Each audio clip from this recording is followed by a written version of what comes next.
The call came on a Tuesday while I was organizing 5 years' worth of medical files. Temperature charts, hormone levels, surgery reports, failed pregnancy tests. A paper trail of heartbreak thick enough to fill a banker's box. Mrs. Rodriguez?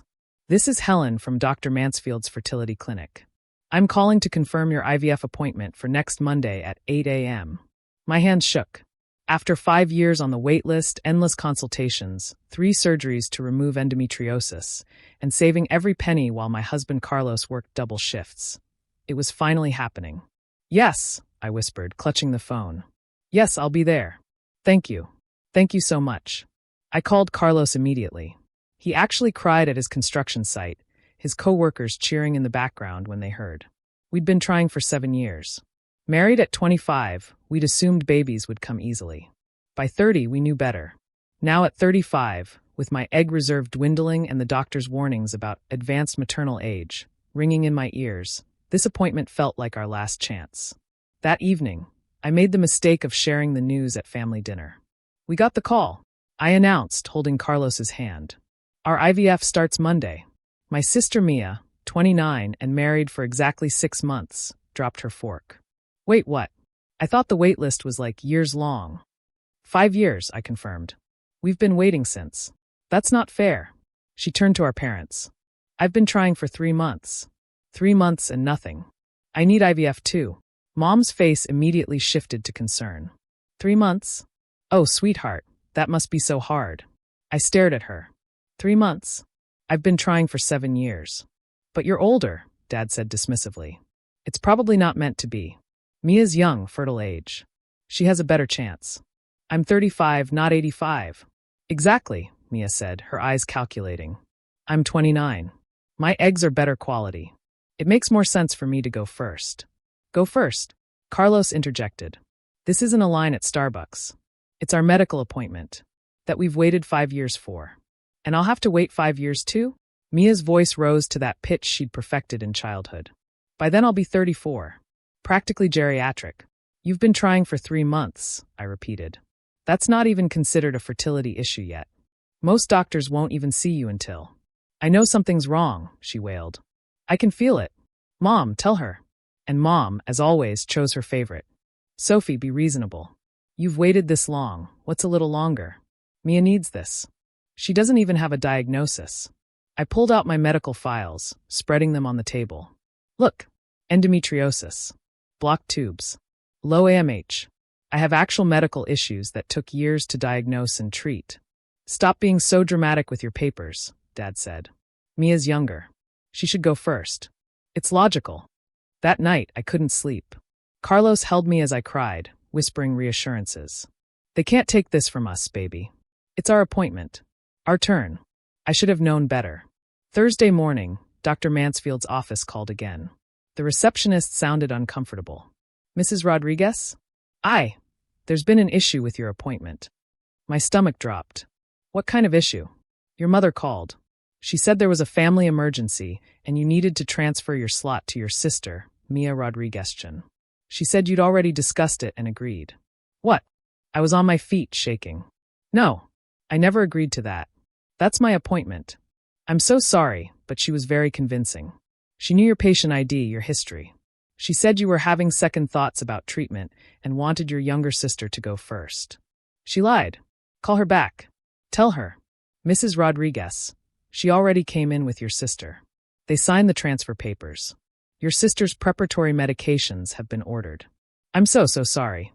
We had no reason to think. I hung up and immediately called my mother. How could you? I screamed the moment she answered. You stole my appointment. My IVF slot. Don't be hysterical, she said calmly. I did what was best for the family. Mia has better odds. The doctor even said her youth was an advantage. That was my appointment. My chance. You're 35, Sophie. The statistics. I know the statistics. I've lived the statistics for 7 years. And now you've stolen my last chance. Not stolen. Redirected to the daughter who matters. I mean the daughter with better chances. The daughter who matters. There it was. The truth she'd barely bothered to hide my whole life. I will never forgive you for this, I said quietly. You will when Mia gives us a grandchild. You'll see this was right. I hung up and called the clinic back, begging, pleading. But the damage was done. Mia had started the hormone protocol. The slot was gone. The next opening? Minimum 2 years, maybe more. By then, I'd be 37. Carlos and I had already depleted our savings for this round. We couldn't afford to wait and try again. My mother had effectively ended my chance at motherhood. That night, I told Carlos everything. He held me as I sobbed until I had no tears left. Then, in the emptiness that followed, something else took root. "They want to play dirty?" I said, my voice hoarse. "Let's play dirty." They had no idea what I would do next. The first step was information. I'd learned that knowledge was power, and I intended to be very powerful. I started with Mia's medical records. Not illegally. She'd been stupid enough to use my address for some bills when she was between apartments, and mail kept coming. Interesting mail. Like the STD screening from 6 months ago. Multiple positives. Treatments prescribed. All while she was engaged to poor, trusting James. Like the credit card statements showing thousands in debt she'd hidden from her new husband. Like the insurance claims for therapy sessions where the diagnosis codes indicated pathological lying and narcissistic personality traits. But the real goldmine? The email she'd accidentally sent to my old shared account. The one we'd used for apartment hunting years ago. Emails to her best friend about baby names, nursery themes, and how she'd been trying for exactly 1 week before deciding she needed IVF because Sophie made it look so dramatic and got so much attention. 1 week. I screenshot everything. Meanwhile, I played the grieving sister perfectly. Showed up to family dinners. Smiled sadly when Mia complained about injection side effects. Even offered helpful tips from my years of fertility treatments. "You're being so mature about this," Mom praised. "I knew you'd see reason."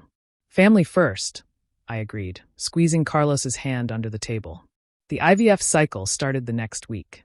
Mia, who'd never experienced a paper cut without demanding sympathy, was unprepared for the reality. Daily injections, bloating, mood swings, constant monitoring appointments. "This is horrible," she wailed at dinner. "Sophie, why didn't you tell me it hurt?" "I tried to," I said mildly. "For 5 years. No one listened. But here's the thing about IVF. It requires absolute honesty about medical history. And Mia, pampered Princess Mia, had never learned that consequences existed. Dr. Mansfield called me 2 weeks into her cycle. "Sophie, I'm sorry to bother you, but there's been an incident with your sister's treatment." "Oh no," I said, feigning concern. "What happened?" She failed to disclose several STDs in her medical history. The infections have created scar tissue that we only discovered during monitoring. Her fallopian tubes are severely damaged. I gasped appropriately. "That's terrible. The thing is," the doctor continued carefully, "this scarring appears to be at least a year old. Did she ever mention fertility issues before?" "No," I said honestly. "She told us she'd been trying for months, but—" "Mrs. Rodriguez, I've reviewed her intake forms. She indicated she'd been trying for several months. But her pharmacy records show she's been on birth control until 4 weeks ago." The silence stretched between us. "I see," I finally said. "We'll have to cancel her cycle. The tube damage needs surgical intervention before any IVF attempt. And there are some concerns about the honesty of her application." After I hung up, I sat in my car and felt nothing. Not joy, not vindication. Just empty. The explosion came that evening. Mia called hysterical. "You sabotaged me. You told them about the STDs." "I didn't tell them anything. Your medical history told them. The history you lied about. This is your fault. You curse me. You're jealous." "Mia," I said tiredly, "you stole my IVF slot after trying to get pregnant for 1 week. 1 week. While I've been trying for 7 years. I deserve a baby more. I'm younger. Prettier. My baby would be what? More loved? More valuable because its mother is 29 instead of 35. "Yes," she screamed. "Mom agrees. You're too old anyway." I hung up and made my decision. The family group chat exploded an hour later when I posted everything. The screenshots of Mia admitting she'd only tried for a week. The credit card debts. The STD treatments while engaged. The therapy notes about pathological lying. And the piece de resistance, a recording I'd made of Mom's call to the clinic, pretending to be me, stealing my appointment. Since family helps family, I wrote, I thought everyone should know exactly who they're helping. Then I left the group and blocked them all. Carlos and I had already made our plans. His brother in Spain had been begging us to visit. Why not make it permanent? My remote accounting work could go anywhere. His construction skills were universal. We sold everything in 3 weeks. House, cars, furniture. Every penny went into our new life fund. The family tried everything. Dad showed up at our house, demanding we stop being childish. I didn't answer the door. Mom sent flying monkeys, aunts, cousins, family friends, to guilt us into staying. Family is everything, they preached. Exactly, I replied. Which is why I'm choosing the family I hope to create over the one that destroyed my chances. Mia's husband James reached out once, devastated. Is it true? Everything you posted. Every word. I'm sorry, James. You deserve better. He filed for annulment 2 weeks later. We left on a Thursday, exactly 2 months after my stolen appointment. As the plane lifted off, I felt something release in my chest. Not hope exactly, but possibility. Spain was everything we needed. Slower pace, better healthcare, and distance from the toxic mess we'd left behind. I found a local clinic with a 6-month wait list, not 5 years. Carlos's brother knew everyone in town, helped us settle in. But the universe has a funny sense of humor. 3 months into our new life, I missed my period. Stress, I assumed. The move, the drama, the changes. But the second month, I bought a test with shaking hands. Positive. The doctor confirmed it a week later. Sometimes, she said in accented English, when we stop the stress, the body remembers what to do. Carlos and I cried in her office. 7 years of trying, and all it took was leaving everything toxic behind. I didn't tell my family. Not when morning sickness hit. Not when we saw the heartbeat. Not when we learned it was twins. But Mia found out anyway. She always had a talent for sniffing out other people's joy. She messaged me from a fake account. I know you're pregnant. Mom saw the pictures Carlos's mom posted. You OWE me. You destroyed my marriage and my IVF chances. The least you can do is give me one of your babies since you're having 2. Give her one of my babies. I screenshot that message and sent it to every family member I'd blocked, then reblocked them all.